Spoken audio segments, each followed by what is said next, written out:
இளைஞர்களின் குரல். The voice of youth. கனவுகளும் கவலைகளும் ஒரு புதிய ஆரம்பம்.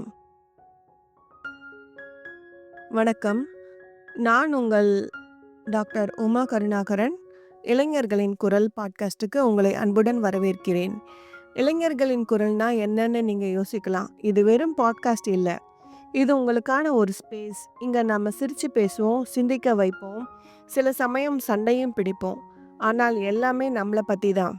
நம்ம தலைமுறையை ஜென் இசட்டுன்னு சொல்கிறாங்க. ஆனால் நாம் யார்?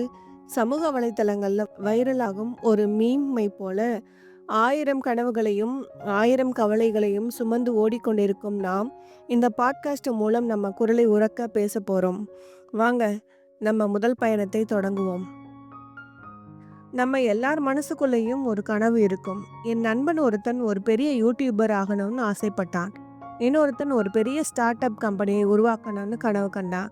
நீங்கள் என்னவாக ஆகணும்னு ஆசைப்படுறீங்க?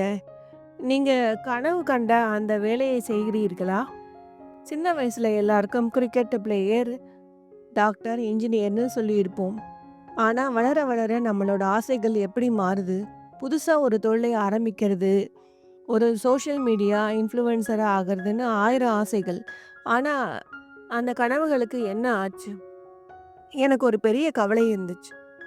எல்லாரும் வேலை வேலைன்னு ஓடுறத பார்த்து நானும் வேலைக்கு போகணும்னு நினச்சேன். ஆனால் எனக்கு எதில் திறமை இருக்குன்னு எனக்கு தெரியல.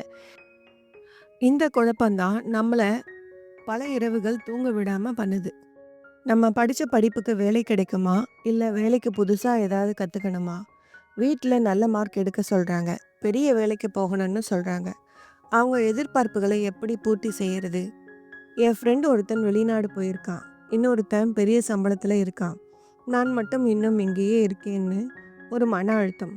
இந்த கவலைகளுக்கு ஒரே காரணம், எதிர்காலம் என்னவாக போகிறது என்ற பயம்தான். நாம் வாழ்வது ஒரு நிச்சயமற்ற உலகத்தில். இது பயப்பட வேண்டிய தருணம் இல்லை, இது வாய்ப்புகளை தேட வேண்டிய தருணம். முதலில் உங்கள் மனசில் என்ன இருக்குன்னு பேசுங்க. உங்கள் நண்பர்கிட்ட, சகோதரர்கிட்ட, ஏன் பெற்றவங்க கிட்ட கூட பேசலாம். உங்கள் கவலைகளை வெளியே சொன்னாலே பாதி பிரச்சனை தீர்ந்துவிடும். சமீபத்தில் ஒரு பையன் அவங்க அப்பா கிட்ட, எனக்கு இந்த கோர்ஸில் ஆர்வம் இல்லை, நான் மியூசிக் படிக்க விரும்புகிறேன்னு தைரியமாக சொல்லியிருக்கான். முதல் தடவை அவங்க அப்பாவுக்கு கோபம் வந்தாலும் அப்புறம் அவனை புரிஞ்சுக்கிட்டாங்க. இதுதான் முதல் ஸ்டெப். படிப்பை மட்டுமே நம்பி இருக்காதீங்க. புதுசாக ஒரு திறனை கற்றுக்கோங்க. ஆன்லைன் கோர்ஸ், ஒரு புது மொழி, டிசைனிங், கோடிங்னு உங்களுக்கு எதில் ஆர்வம் இருக்கோ அதை ஒரு ஹாபியாக கற்றுக்கோங்க. அது உங்கள் எதிர்காலத்துக்கு மிகவும் உதவும். ஒருத்தன் காலேஜில் இன்ஜினியரிங் படித்தப்போ கூடவே ஆன்லைனில் UI/UX டிசைனிங் கற்றுக்கிட்டான். இப்போது அவன் படித்த இன்ஜினியரிங் வேலை கிடைக்கலனாலும் இந்த டிசைனிங் ஸ்கில் மூலமாக பெரிய கம்பெனியில் வேலை கிடைச்சிருச்சு. திறமைக்கு எப்போவுமே நிறைய மதிப்பு இருக்குது. அடுத்தவங்க வாழ்க்கையை உங்கள் வாழ்க்கையோடு ஒப்பிடுறதை நிறுத்துங்க. அவங்களுக்கு ஒரு பாதை, உங்களுக்கு ஒரு பாதை. உங்களுக்கான பயணத்தை திட்டமிடுங்க. சமூக வலைதளங்களில் பார்க்குற பிரகாசமான உலகத்தை நம்பாதீங்க. அதற்கு பின்னால் பல கஷ்டங்கள் இருக்கும். நண்பர்களே, இந்த எபிசோடில் நாம் கனவுகளையும் கவலைகளையும் பேசினோம். அடுத்த எபிசோடில் இதைவிட சுவாரஸ்யமான ஒரு தலைப்போட வரப்போகிறோம். இந்த எபிசோடில் நீங்கள் எதை ரசிச்சிங்க, உங்களோட கனவுகள் என்ன, உங்கள் கவலைகள் என்ன என்பதை நம்ம யூடியூப் பக்கத்தில் இளைஞர்களின் குரல் அப்படிங்கிற ஹேஷ்டேகை பயன்படுத்தி பகிர்ந்துக்கோங்க. உங்கள் கருத்துக்களை கேட்க நான் ஆவலாக இருக்கிறேன். நம்ம வாழ்க்கையை நாம் மட்டும்தான் மாற்ற முடியும். அடுத்த வாரம் இன்னொரு சுவாரஸ்யமான தலைப்போட உங்களை சந்திக்கிறேன்.